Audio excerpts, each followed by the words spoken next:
Katanya Kamina pernah ketemu sama cewek itu. Ya, dia kuntilanak lah.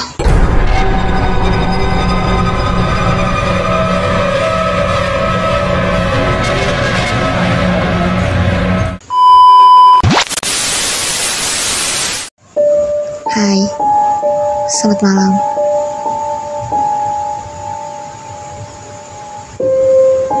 Kali ini aku mau cerita. Ini kisah aku waktu aku ditugaskan sebagai penanggung jawab gudang farmasi di salah satu rumah sakit. Waktu itu aku masih jadi pegawai baru di situ, tapi langsung dikasih tanggung jawab karena memang sangat dibutuhkan ya. Kerjaku dari pagi jam 8, pulang jam 3 sore. Di gudang obat tuh aku sendirian, gak ada teman yang lain, jadi aku sendiri. Ruanganku sendiri ditemani dengan berbagai macam alat kesehatan, bahan habis pakai, dan ratusan obat-obatan kau. Minggu awal aku masuk kerja di situ, semua baik-baik aja. Sampai suatu hari aku ketemu sama senior aku yang kerja di bagian apotek dan di pelayanan. Dia datang ambil obat, terus kenalan sama aku. Setelah itu dia bilang gini, "Kamu kalau bisa jangan terlalu sering sendiri di gudangnya." "Kenapa kak?" Aku tanya gitu kan. Dia cuma bilang, "Nanti saja besok baru aku cerita." Ya, seniorku itu namanya Kamina. Umurnya sudah 40-an tahun. Jadi udah habis itu Kamina balik di apotek. Aku lanjutin lagi pekerjaan aku. Aku rapi-rapikan obat. Besoknya Kamina dinas siang. Kebetulan aku pulang ke jam 3, jadi masih ada 1 jam aku ketemu dengan Kamina gitu. Ya karena aku penasaran, jadi pas tahu Kamina udah datang, aku langsung ke apotek. Aku tanyakan, kenapa kemarin Kamina larang aku di gudang gitu. Maksudnya, kenapa aku gak bisa sendiri di gudang? Kan emang setiap hari tugasku di gudang, cuma sendiri kan, gak ada teman.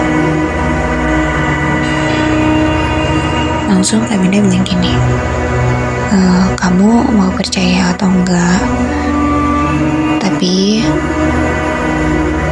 Kamina cuma mau kasih tahu kalau Kamina ini bisa ngelihat, dan di gudang itu sama Kamina kerja di sini, Kamina tahu di situ ada cewek cantik yang jaga di sana."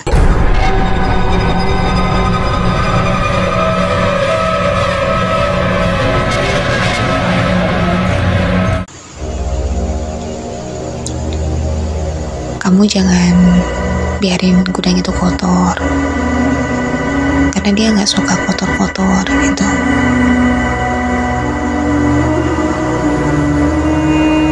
Terus aku bilang,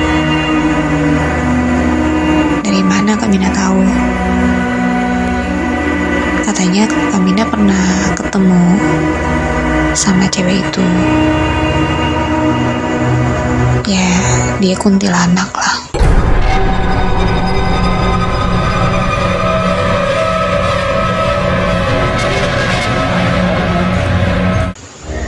sudah lama. Yang namanya rumah sakit, hal yang begitu udah biasa ya. Jadi aku bilang, oh, oke. Yang penting udah tahu gitu kan.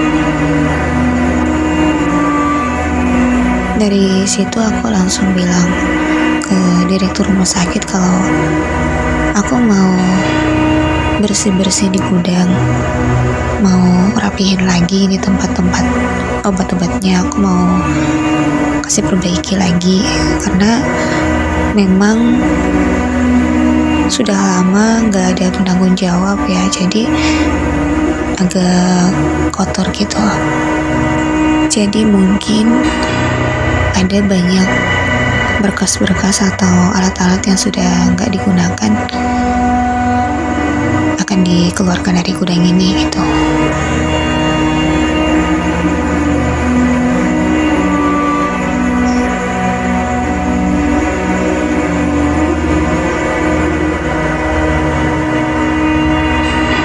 Aku pikir pas aku bersih-bersih gudang dan semuanya udah rapi,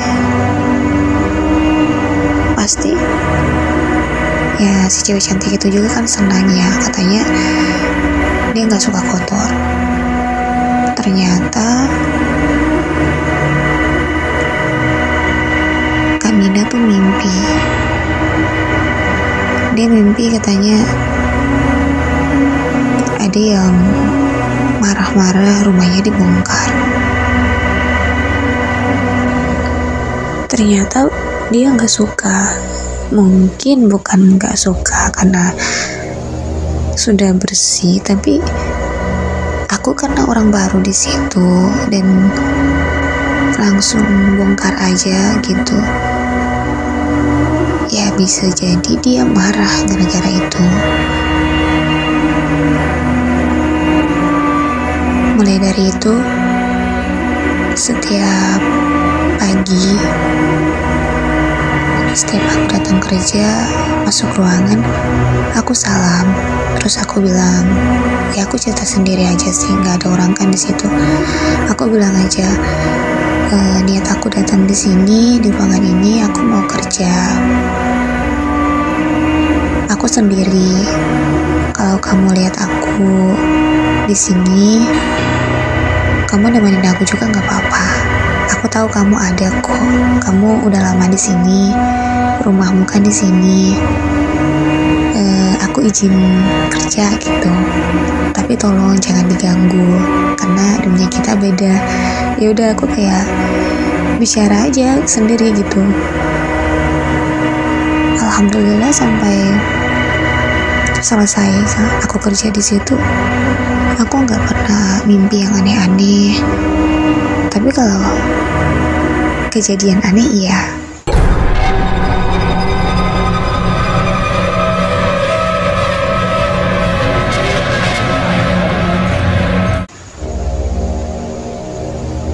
Hanya saja sampai saat ini aku nggak pernah lihat sosok dan bentuk aslinya tuh gimana. Nah, ini aku ngerasa dia tuh selalu muncul setiap hari Jumat. Karena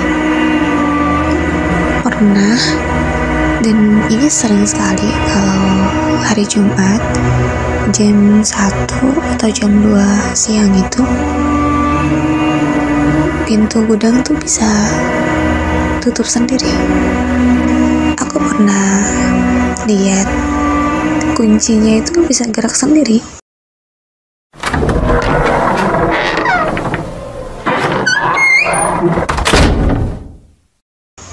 Kalau udah lihat kayak gitu langsung aku bilang, aku teriak aja, aku bilang, tolong jangan ganggu dulu, aku lagi fokus kerja. Kejadian ini tuh udah berulang kali. Yang kesekian kalinya itu aku gak sendiri. Aku di apotek lagi bantuin temen aku, namanya Michelle. Saat itu pasien lumayan banyak dan resep menumpuk, jadi aku bantu untuk nyiapin obat. Setelah selesai, tiba-tiba misal bilang gini,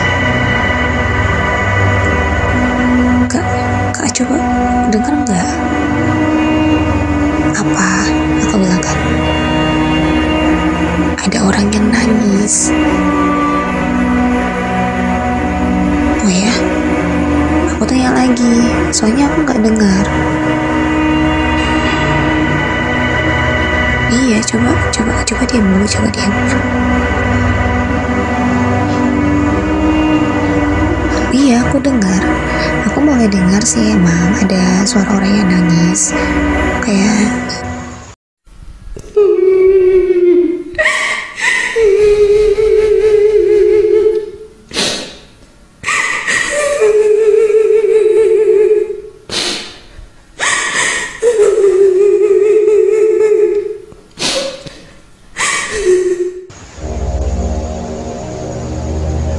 suaranya emang kedengaran, tapi samar-samar, gak jelas.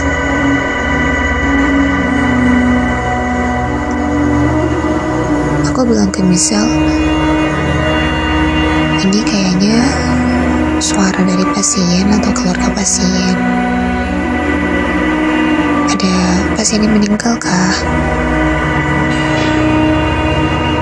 Kan biasanya kalau di rumah sakit pasti bisa jadi kan ada yang kecelakaan atau ada yang meninggal, jadi pasti nangis kan keluarganya. Ternyata si Misal bilang gak ada, pasien tadi banyak tapi gak ada yang meninggal gitu.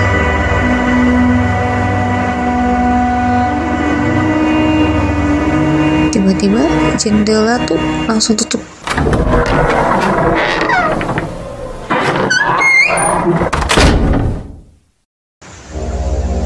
Wih, kaget dong.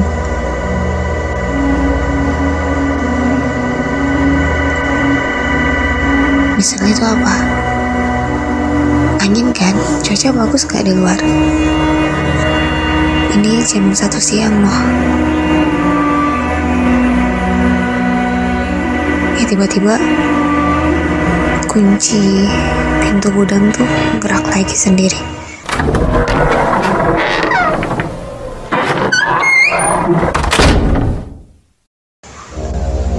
Langsung aku tatap ke Misal. Aku tanyakan ke dia, tadi ada yang masuk gudang? Misal gak jawab. Dia cuma natap aku sambil geleng-geleng kepala gitu. Artinya dia juga nggak tahu